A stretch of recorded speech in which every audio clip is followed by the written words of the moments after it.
What's the meaning of among?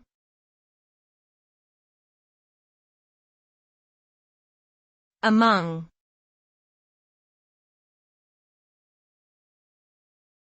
Among.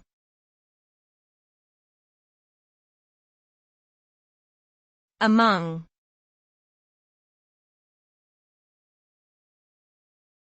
Among.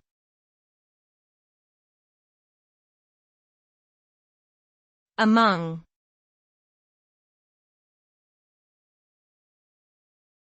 The word among is a preposition used to indicate being a member of a group or category, positioned or distributed throughout a group, or being in the midst of a larger group.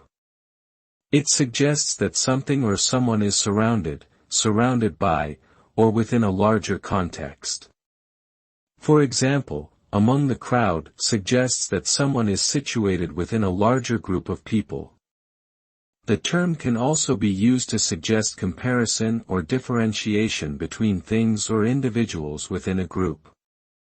Overall, among is a versatile term used to convey different types of relationships within a larger context.